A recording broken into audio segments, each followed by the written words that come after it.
Hey guys, what's up? Happy Sunday. Listen, I'm not going to do a big long whole story video today. I just wanted to jump on here to give you guys some quick updates because this has been a heck of a couple of days, or like actually about a week now, where I have just been like, my mind has been blown so many times just in the last few like the last week or so, with the two trials that are going on right now, Lori Vallow, Daybell, and Letitia Stauch. Wow. Let me start off quickly with Letitia.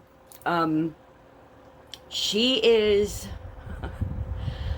Well, the testimony that's gone on in her case this past week has been like mind blowing because one, her daughter testified. Now Harley is her daughter's name. Let me just start off by saying, wow, she is gorgeous.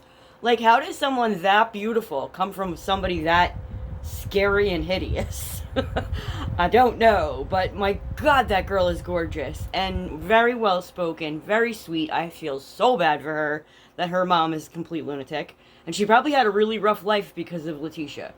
But anyway, I digress. She got on the stand, she held herself, carried herself extremely well, and they asked her some really tough questions, but she 100% stuck by the fact that she knows her mother killed Gannon. Like, she knows it. And like, the really messed up part of the whole thing was like, after the murder happened, her and Letitia and her daughter left Colorado and drove to South Carolina because they're from Myrtle Beach originally. That's where her family is and her support system and whatnot. So they had like a rented van so that they could fit their shit, and they had like two puppies, I believe, and they packed up their van and they drove all the way across the country to South Carolina.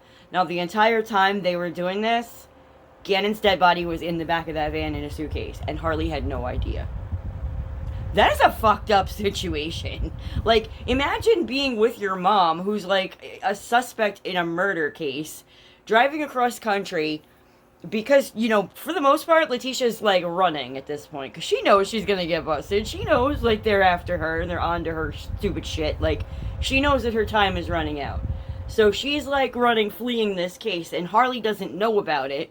And they're stopping at like different motels along the way, and all the way along, Letitia's lying her ass off about every little thing. Like, even lying to the people at Candlewood Suites to get a cheaper rate, and sending Harley in at a different time than her so she wouldn't have to pay for the dogs. Like, she didn't want to pay the pet fee.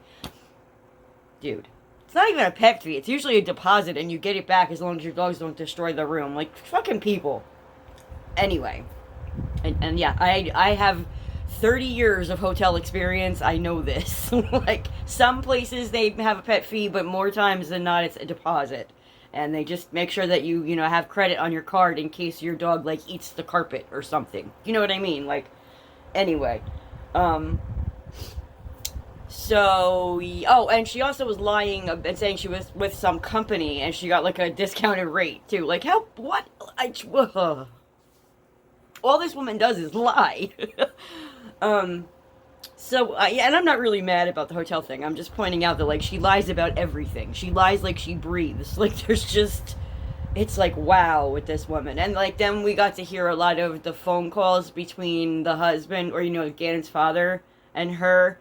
And, like, she's lying her ass off on these phone calls, too. And, like, there's one where she's literally screaming, "I need immunity!" And he's like, if you didn't kill Gannon, then what do you need immunity for? You know, like, she's just, because he's like, tell me where he is. Tell me where he is. And she's like, I can't because I need immunity. Like, what? I'm sorry, what? You know, my whole catchphrase, where I think I might actually make this the title of this video. What? Because that's what I'm saying about Letitia. I'm also saying that about Lori Vallow, because let's moving right along onto the Vallow case.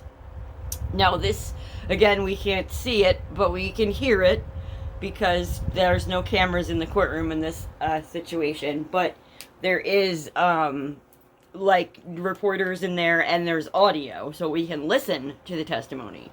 Now, the worst part of this trial, I think, last week was or 2 weeks ago rather, when they were describing finding the remains of Lori's children. JJ was at least not chopped up, but he was, like, bound and, like, everything. Like, his arms and his legs were tied and horror. I mean, he was a 7-year-old kid. Like, I can't even imagine doing that to a child. I can't imagine doing that to anybody, but, especially a child.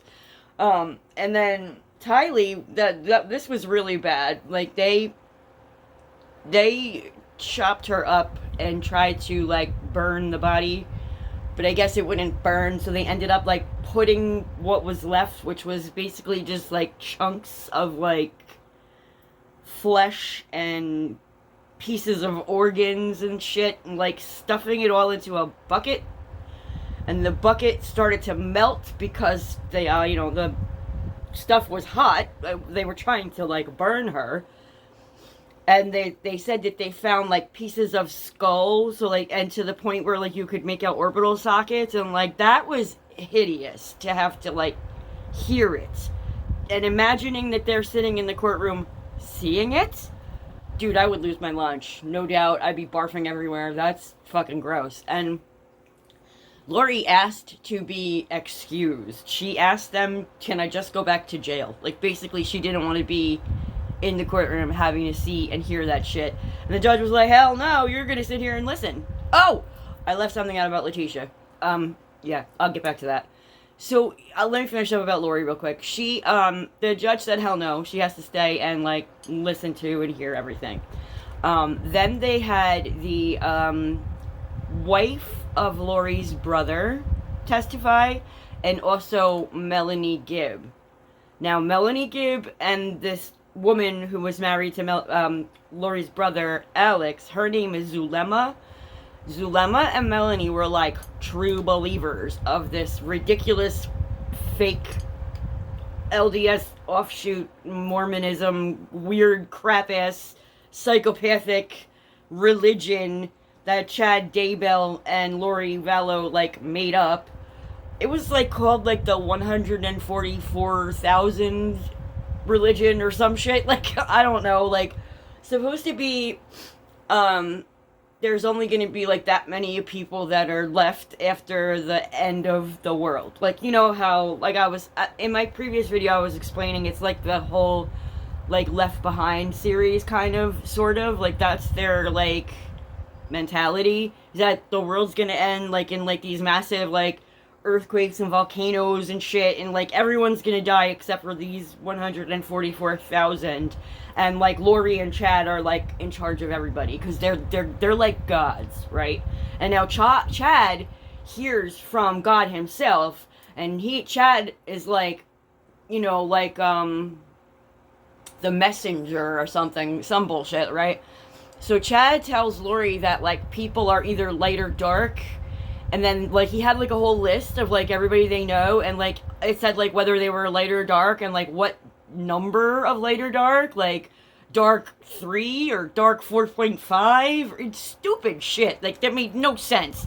That obviously Chad's just pulling this out of his ass, and everything that he says, stupid Lori believes, like a fucking dog. She's, like, ridiculous with this dude. Like, dude, I don't understand how she could be so stupid.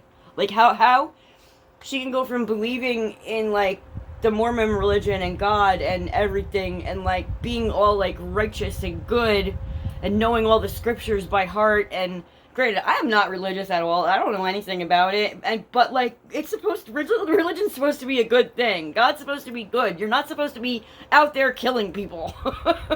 And if God wants somebody dead, he will strike them dead. That's what I was always, like, led to believe. Like, I honestly thought that, like, that's what religious people thought. Like, that God is the one who decides whether you live or die, not some random dude from Idaho who, come on. So anyway, yeah, I can't even believe I'm saying these words. So, like, this Zulema person was married to the brother Alex, who was like the henchman. He's the one who actually did the physical murdering. Except for maybe Chad's wife, Tammy. I think he might have done that himself, because that was like home in their bed in the middle of the night. Like he suffocated her, or she was suffocated. I mean, it could have been Alex, but I really think that Chad might have pulled that off himself.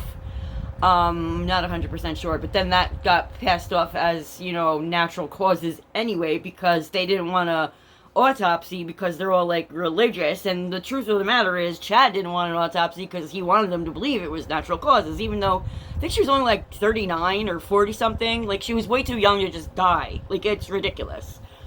So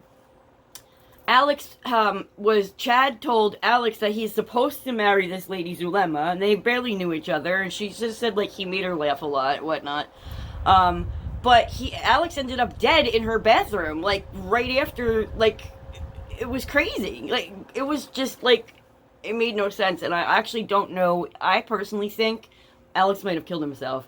It's supposed to be, like, a blood clot in his lung or something, but, like, I think he took some kind of pill or something, and because he just, like, dropped in the bathroom. I think he knew they were coming for him. I think he knew his time was up, and he was going to be blamed for murdering his niece and nephew, and Lori's husband, Charles, who I feel really bad for, because they went more into detail about poor Charles Vallow and how he tried so hard to tell everybody that, like, he was going to be killed. Lori was threatening to murder him, and, like, she just, like, right after he's murdered, she's fucking laughing with the cops. Like, cool as a cucumber. Like, she, like, not a problem at all that her brother just shot her husband in her living room. Like, are you fucking kidding me? Anyway, let me go back to Letitia real quick, because I forgot about two things that happened that oh my god. Lori, I'm gonna make another video on later on, because, like, her case is still got, like, a lot longer to go than Letitia's. Letitia's is winding up quicker because they started on the same day, but they spent a week of just picking a jury for Lori, so they're a week behind, like, schedule, like, if you were to compare the two. So Letitia's case is going faster because they didn't spend a whole week trying to find a jury. So, Letitia, there was an FBI agent who testified, and she was with her when they were transporting her from South Carolina back to Colorado. So, now that's a long-ass ride, and they're, like, in a van, and there's 3 cops. There's a guy driving, a woman in the passenger seat, and then a woman in the back seat with Letitia. Letitia's got, she's cuffed in the whole bit, and the chick in the front seat is the one who's testifying, and she's explaining that this all happened. Like, they're driving 70 miles an hour in Kansas, and there's a camera in the van. Like, the camera's, like, I guess probably by the rearview mirror, because you can't see the 2 people in the front, but you can see Letitia and the cop next to her. You don't see the cop that well. It's pretty much focused on Letitia. And you can see her, like, looking around, and then, like, she just makes a move. She somehow slips her cuffs. Are you ready for this? Slips her cuffs, picks up a Monster energy drink can, and slams it in the cop's face. The cop sitting next to her, right? So, I know, right? And what am I gonna say? What? You can't make it up, I swear. So the driving cop obviously immediately pulls over, and the lady in the passenger seat, they're both around by the van door, like, fast as hell. But as soon as it happens, Letitia's like, she keeps threatening me. She's threatening me. She keeps threatening me. Like, it's such bullshit, right? And, so when they're, like, trying to get her cuffed again, she's squirming around and purposely trying to make it so they can't put the cuffs on tight. She won't stay still. And they keep telling her, Letitia, stay still. Letitia, stay still. She's like, I will for you, but not for her. She keeps threatening me. Like, it's ridiculous. So they finally get her recuffed, right? And they go back into their seats, but they're still on the side of the highway because the cop is calling now for, like, backup. They want, like, more restraints. They want, like, shackles for her legs and the whole 9. Like, they're not playing around now. She's, like, completely just tried to escape. And she's saying this on the phone to, like, I guess, like, dispatch or something. And she's like, I'm not trying to escape. She was threatening me. Blah, blah, blah, blah. Then she actually tries again. She fucking puts her foot on the like door thing and opens the van door again. You guys, I am like, what the fuck? Can you believe that? I think I just hit Willow because she was coming up and I flung my hand. You okay? I'm sorry. Yeah, so I couldn't believe that. That was crazy. Like, yeah, my head was spinning after that one, dude. Seriously, like, with the what? What? So then, one more thing she did. This is crazy. They're back in the courtroom now, and, you know, they're, the same cop is up there testifying, FBI agent, whatever. Letitia don't like this lady, obviously. And she's sitting there, going like this. And then like this. And like this. She's just like fucking blatantly giving this lady the bird. The judge was so mad. Like, he didn't see it, obviously, when it happened. Like, they went to break or something, came back, and like the lawyers had received text messages from us people out here watching, all taking screenshots and fucking like, she's flipping the bird. Again, I say, what? This bitch is unreal, you guys. Unreal. So, the judge makes this whole long speech about how, you don't behave yourself, I'm gonna put a... Sorry about that, my fucking camera shut off on me. It's like, you don't stop that, I'm gonna put a bolt on the bottom of that table that you're sitting at, and we're going to connect your cuffs to that bolt, so you cannot move. He's like, I will make this uncomfortable for you. You cannot act like that in my courtroom. This is absolute contempt, and blah, blah, blah. So, that was great. So, I don't know what's up with my camera, you guys. It's telling me right now that I have 8 minutes, and then it's going to shut off again. And I don't know how to fix that, so I'm going to have to mess with the settings, because this didn't used to happen. I used to be able to just record. Like, I don't know what the hell this problem is. Anyway, I'll be done in less than 8 minutes. I just have one more thing to talk about real quick. Yeah, Letitia Stauch, I swear to God, if you guys, like, have some time or something to, like, you know, you want to see something entertaining, watch the highlights from her trial. It's unfucking believable.